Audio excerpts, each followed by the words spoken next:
Hi guys, and welcome back. So what I'm going to do is bring you up to date on a few little projects that are going on and a few things that have come in.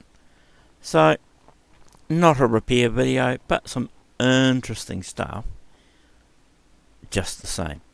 Alright, so grab yourself a chair, some snacks if you like, and a nice warm drink, and let's have a look.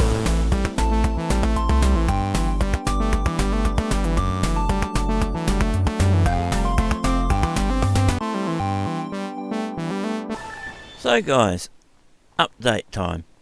I have some bits and pieces here, stuff that's come in, repair gear that's come in, and a few projects I've been working on, parts have arrived for. So there's quite a lot. We're not going to be starting anything at the moment. I've still got one to finish off, which is the Pico expander, and I found out that my cable has obviously got a break in it, so I have to grab another one tomorrow. Anyway, we will carry on. So first things first,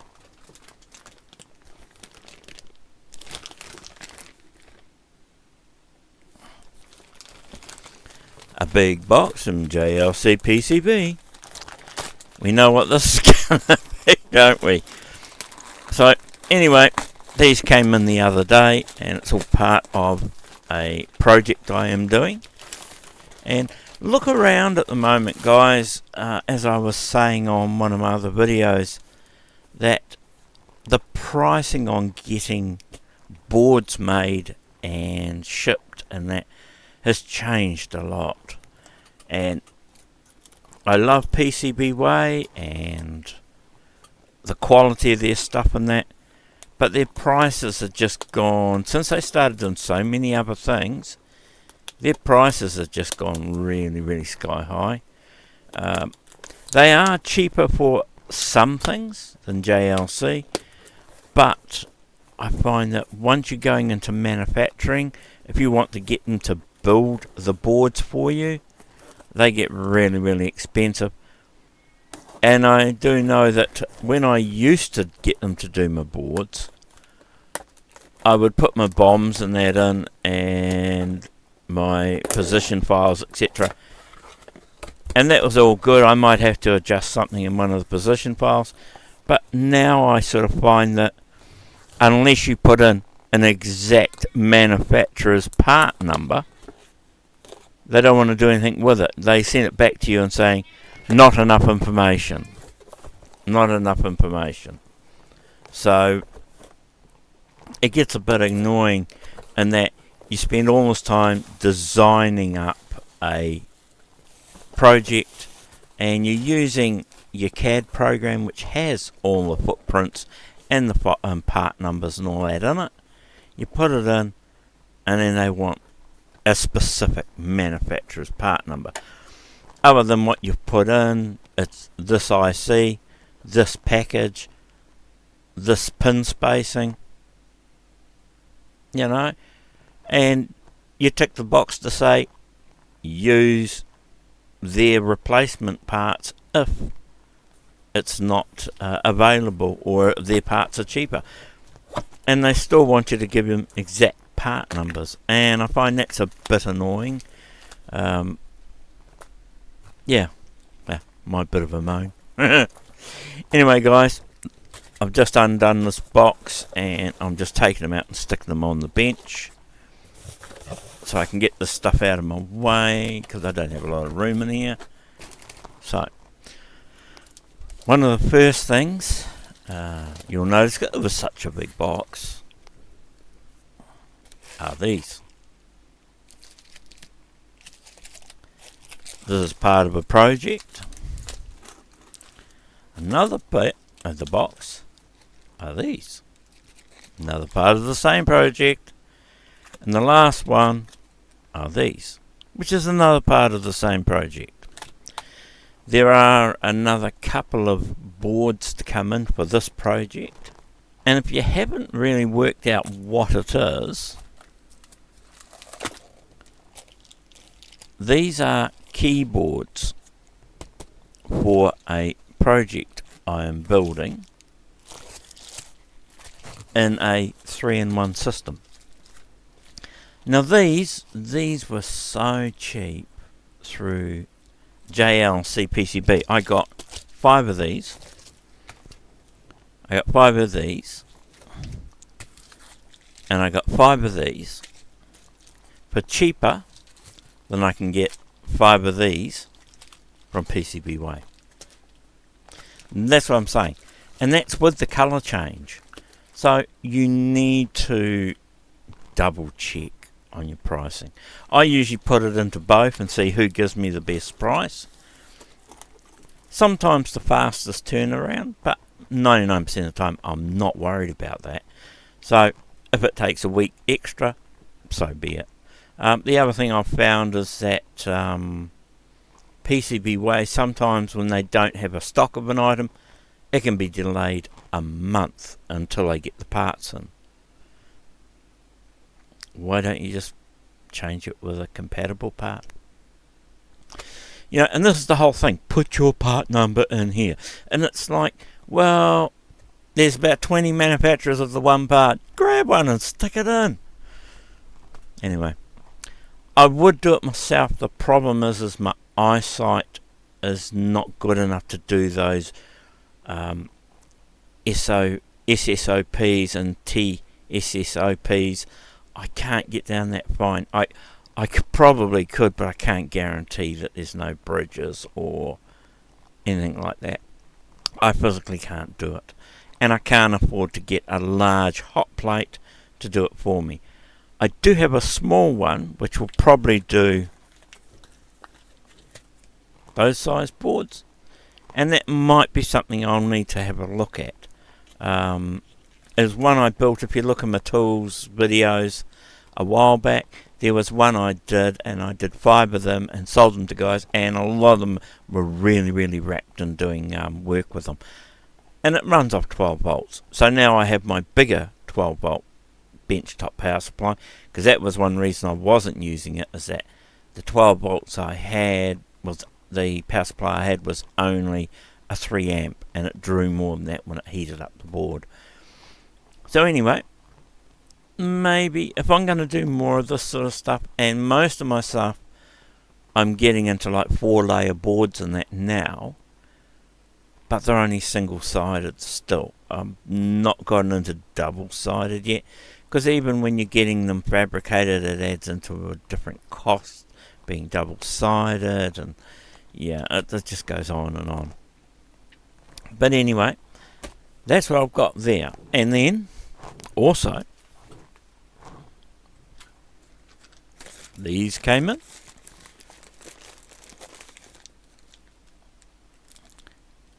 And these are keyboard standoffs for the long keys like shift bar and anything that's over a 2U. And also came in a pile of brand new unmarked keys. So that's for that same project. And I thought I'd just get a generic colour. I didn't want to go with something. A lot of the keys that you buy, the blanks, are all set up for PC or foreign language. And what I'm building it for the 3-in-1 doesn't have a lot of the PC keys in it. So it's a waste buying them and then having some way to put the proper key naming over the top. Now I do have a pile of commercially printed key vinyl key stickers for MSX and for Amigas. I got them made a long time ago, going back years before the silliness all started, before COVID even. And I've got the MSX ones, I think, are in black, and the Amiga ones are in either white or black, and that was because some people wanted a light colour to go on dark keys. So I've got all those still, and I've got plenty of them. So that's why I got the blanks. The other parts that turned up, believe it or not, that has got one spacebar key in it, the plastic part. No wonder it was so expensive to freight. The other bit was a bit disappointed in the packaging on this one. It came in like this bag, and it was the key switches in a little plastic container, hard plastic container, and it actually got broken. It actually got snapped. The lid got broken on it when they sent it. So I was not very impressed with it. The other nice thing was they did put in a key remover and a few stickers if you're into the Asian style stickers. But I was a little bit disappointed that it was just that, thrown in a little bit of a bubble bag in one of these soft packets. And I've actually seen a few guys online that I follow have had similar issues with the postal service, with stuff just being chucked into these soft pack bags, and the packaging is not enough up to it. So, and the other thing, for the project, for the keyboard, I need so many diodes. I just bought a pack of them. They're cheap, you know, for the project, and then I chuck the rest in my drawer. So that's that bit. And then we have, but wait, there's more. There's some 7.4 ACT 16244s. There's some 7.4 LVC 244s. What are we doing? This is all coming up, guys. And some more ICs. Most of the stuff, if I'm going to build it myself, I try to use the large pinned surface mounts, so it's easy for me to do. If not, I'll try and get away with through hole. The problem being is through hole takes up so much real estate on a board. And what I've ended up doing, I mean, I may look at doing double-sided with through hole. It'd be another way to do it. It just makes it bulky. So what I do is the main board, I'm going to get it pre-built for me. Well, most of it, not all of it, most of it. So all the tiny stuff that I'm going to have problems trying to solder, let alone see, I'm going to get it prefabbed, and then the bigger stuff I'm going to all put on myself. So interesting things ahead. And sorry guys, I just got to reach out a shop to get this stuff. What I stumbled across this, and I wasn't aware of these, but I think these are cool. These are a RISC-V prototype board, like the Arduinos. Cheap. These are like a couple of bucks on AliExpress. They've been used in the project. Another awesome thing, so I need multiple clocks, and I looked at putting crystals on or getting the can voltage only ones and that, but getting the right frequencies you want, and then some of them quite large, and they start, by the time you're putting capacitors and stuff like that on it, and then it can't be near this and it can't be near that, and so on and so forth. I looked up, but there's got to be some way of doing a programmable one, and there is. And these are like, if you're lucky, $2. These have 3 channels, and that's what these are for, because they are non-volatile. These do not keep the code in them. So pairing it up with one of these, and this is gonna, the RISC-V is gonna do other things. It is gonna turn around and program 3 different frequencies on this from this. Interested? I also did grab some pies, just some basic. These are 16 meg, I think, and the difference between a 4 and a 16 meg is about 30 cents. Do the math. So I got all of those. As I said, I got a few for the price. And the only problem I had was those crystals. It was sold as one pack of 5. When I received them, I got 1. And so I went back to them and I said, hey, what's the guts of this? You know, I ordered a... it was a muck up at the warehouse. Yes, we owe you 4. Can you make another order and we'll put it in with that? And I'm thinking, hang on, I paid for 5 to come out. You sent me 1. And it's like, but it's going to cost us so much to send them over. Not my cock up. Anyway, we digress. So I needed some more push button switches and an assortment. They had a box of assorted ones there. I bought that and said, well, stick me other 4 things in there and send it to me. But that's what I mean by the crystals. Those are standard crystals, and that only does 1 frequency. And these are the box ones that you don't need the caps and that with them. You just need the power, and it gives you the clock out. Better than trying to build them with the crystal and the caps. I would need 1, 2, 3, 4, 5 of these to do what I'm doing. 5 frequencies. As you can see, makes more sense to have 2 of those. And I can have them on different boards. So anyway, I got those, and then it was after I ordered these that I went down the different track. But they'll come in handy for other things. Like I made that multi-frequency board that divides all the way down. Is another one of my projects if you want to have a look.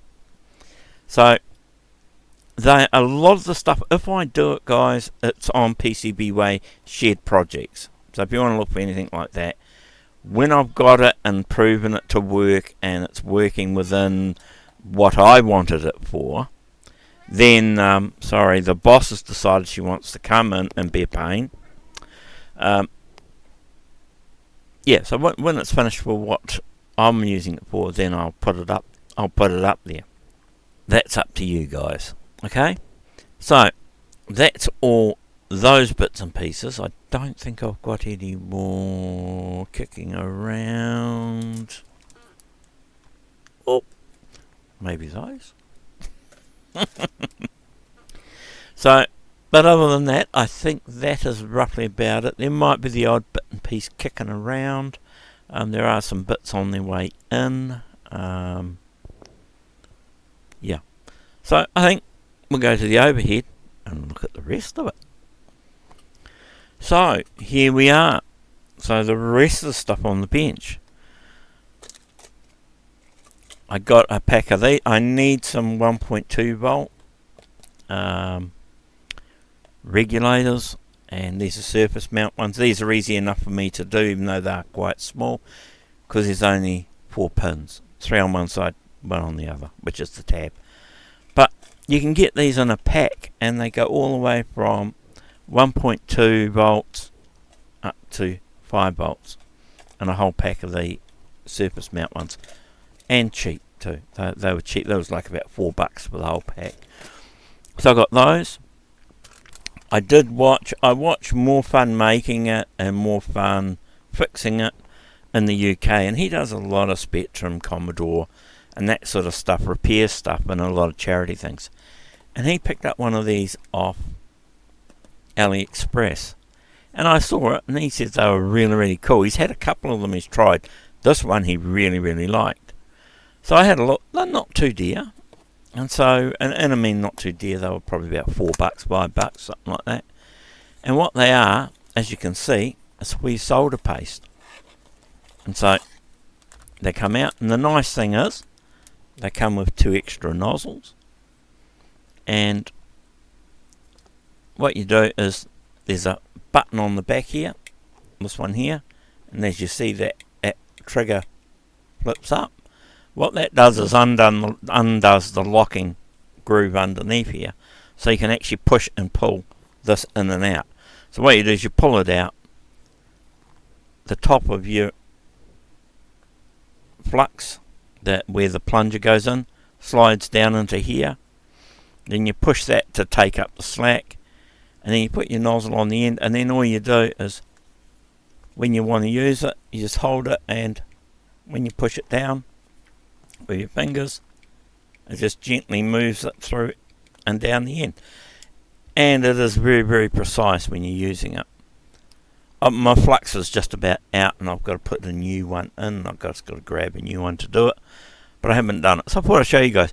So that's a nice piece of kit, and I think that's going to be a lot better, because I find that the problem I have with a lot of fluxes, if you buy the real expensive stuff, it stays liquid. Or if you buy the liquid stuff, you can actually get like a clear liquid stuff, it stays liquid. A lot of the sort of middle of the road stuff is more of a paste, and then when you're using it in the syringes, it tends to go a bit hard and crystallise, and then trying to get it out is a nightmare. The other thing I found is, if you have a hot air station, just gently heat the tube, and what it does is it helps to solidify again, and then it comes out a lot easier. So if you're having issues, give that a try. The other thing I got, these are off Temu, and I wanted some harder spudger type things. All the ones I got for doing electrical work are very soft. They're stainless, but they're very thin, very soft. These are a lot heavier. These are for doing modelling and things like that. But I'm just going to go through and actually take the edges down thinner. And I think these will be a lot nicer for trying to pry things open and that sort of thing, and lift things off, etc. with the spoons and that.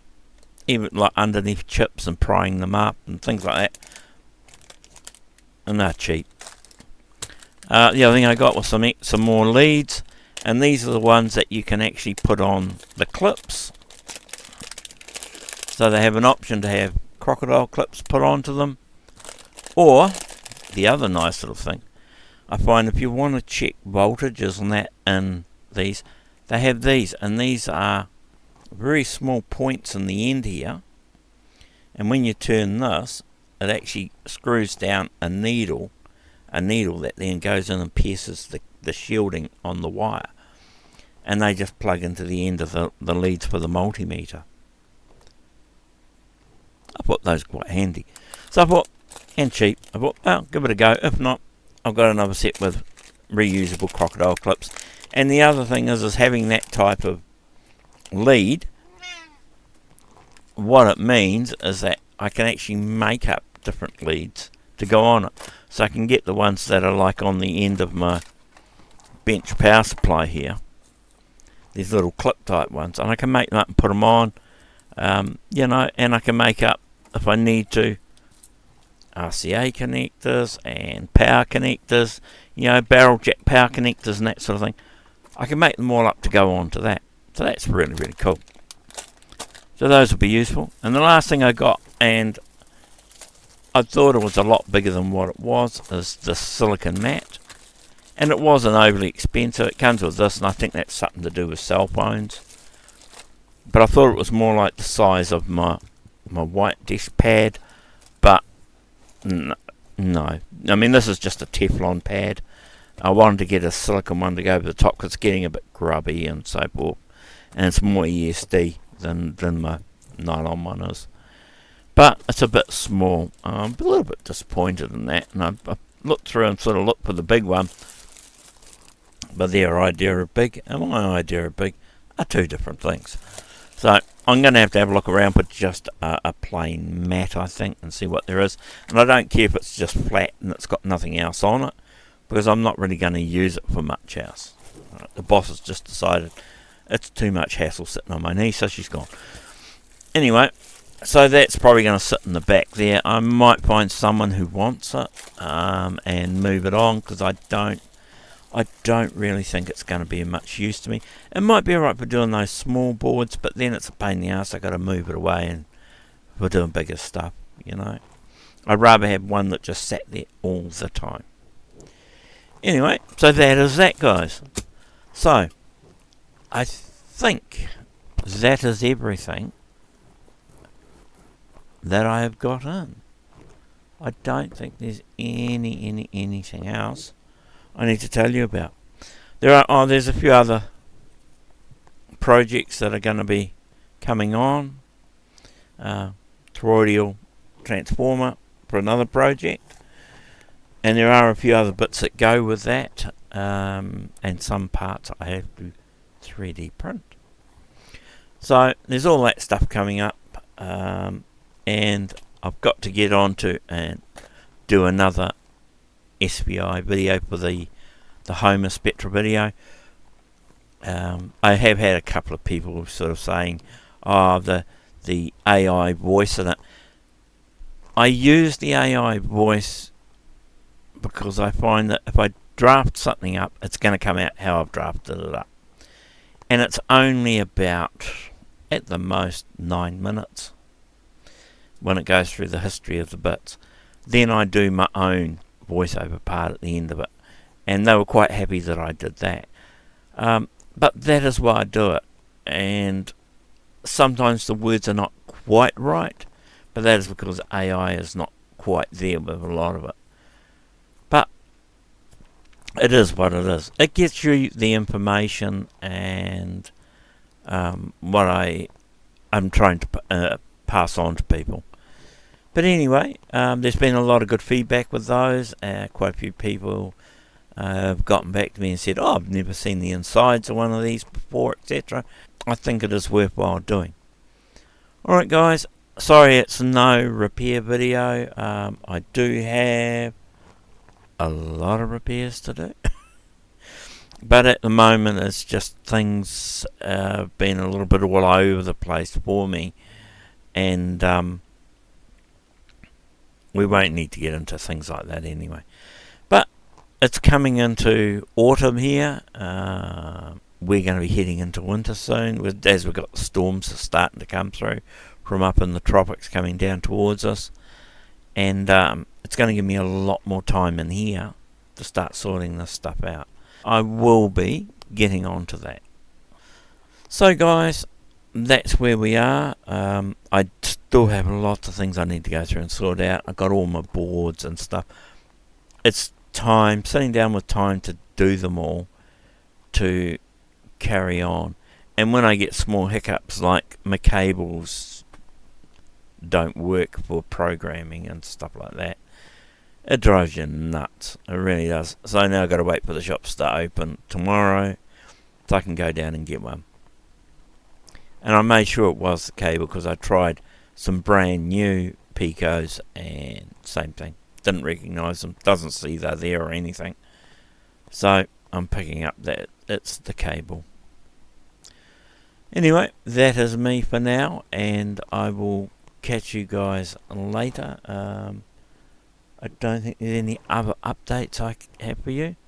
As I always say, have a great day. Have a great week. Until our next time. Ciao.